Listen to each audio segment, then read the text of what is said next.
Hi friends, welcome back to my channel. ఈరోజు మనం యోగా చేయటం వల్ల కలిగే ప్రయోజనాల గురించి తెలుసుకుందాం.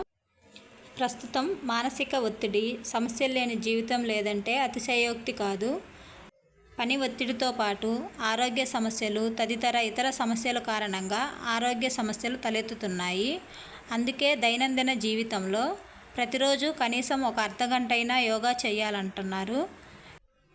యోగా చేయటం వల్ల ఎన్నో ప్రయోజనాలు ఉన్నాయి. యోగా చేయటం వల్ల శరీరానికి నూతనోత్సాహం కలుగుతుంది. బలాన్ని పెంపొందించడానికి యోగా సహాయపడుతుంది. యోగా భంగిమను మెరుగుపరుస్తుంది. యోగా కీళ్లను ఆరోగ్యంగా ఉంచడంలో సహాయపడుతుంది. యోగా అనేది ఒక శక్తివంతమైన మైండ్ఫుల్నెస్ సాధన.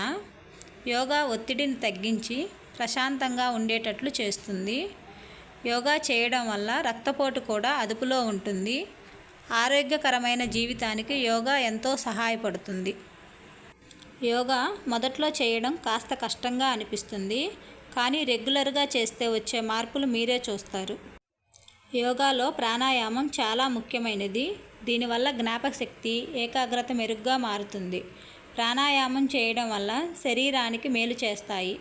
ఇది ఎక్కువగా ప్రాక్టీస్ చేస్తే చాలా మంచిది. మెరిసే చర్మానికి యోగా చాలా మంచిది. యోగా చేయడం వల్ల చర్మాన్ని కాపాడుకోవచ్చు. రక్త ప్రసరణని మెరుగుపరుస్తాయి. యోగా చేయడం వల్ల మెరిసే ముడతలు లేని, మొటిమలు లేని చర్మం మీ సొంతం అవుతుంది. మీ బాడీ ఫిట్గా ఉండాలంటే యోగాని ట్రై చేయొచ్చు. దీంతో ఎన్నో హెల్త్ బెనిఫిట్స్తో పాటు పర్ఫెక్ట్ షేప్లో ఉంటుంది. దీంతో డబ్బు పని లేదు, ఎక్విప్మెంట్స్ కూడా అవసరం లేదు.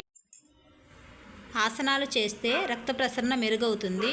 దీంతో గుండె ఆరోగ్యానికి హాని కలిగించే కొలెస్ట్రాల్, హై బీపీ, అధిక బరువుని కంట్రోల్ చేయడంలో యోగా హెల్ప్ చేస్తుంది.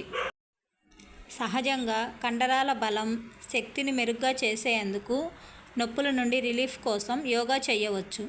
దీన్ని చేయడం వల్ల కీళ్ళ నొప్పులు, వెన్ను నొప్పి, మోకాల నొప్పులు మొదలైన వాటిని తగ్గించడంలో యోగా సహాయపడుతుంది. బాడీని ఫ్లెక్సిబుల్గా మార్చడంలో యోగా బెస్ట్. మోకాల నొప్పిని వంచకుండా మీ పాదాలను వంచలేరు, కానీ రెగ్యులర్గా చేస్తే ఫ్లెక్సిబుల్గా మారుతుంది బాడీ. అలాగే స్ట్రెంగ్త్ కూడా పెరుగుతుంది. యోగా చేస్తే మంచి నిద్ర మీ సొంతం అవుతుంది. మీ మనసుని శాంతపరిచి హాయిగా నిద్రపోవడానికి యోగా హెల్ప్ చేస్తుంది. యోగాసనాలు వేసే ముందు కొన్ని జాగ్రత్తలు తప్పనిసరిగా పాటించాల్సి ఉంటుంది. ప్రతిరోజు యోగాకు గంట సమయం కేటాయించండి. దానిలో అరగంట ఆసనాలకు, 10 నిమిషాలు ప్రాణాయామం, 20 నిమిషాలు ధ్యానంకు కేటాయించుకుంటే మంచి ఫలితాలు చూస్తారు. ఆసనాలు వేసే ముందుగా గోరువెచ్చటి నీటితో స్నానం చేయటం మంచిది. తెల్లవారుజామునే ఆసనాలు వేయండి. ఆ సమయంలో గాలిలో ప్రాణశక్తి ఎక్కువగా ఉంటుంది.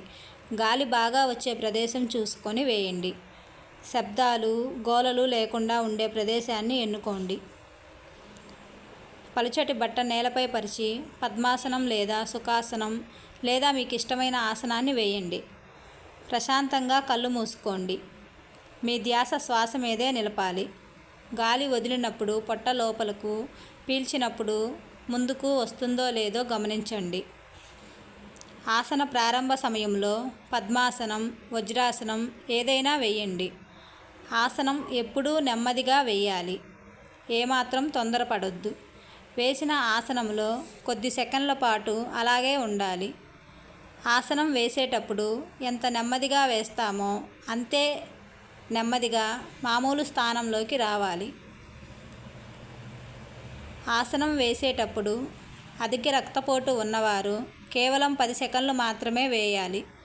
గాలి పీల్చటం, వదలటం వంటి ఆసనాల్లో పైకి శబ్దం వచ్చేలా వదలటం, పీల్చటం చేయకూడదు. ప్రతిదీ నెమ్మదిగా, సరళంగా, ప్రశాంతంగా చేయాలి.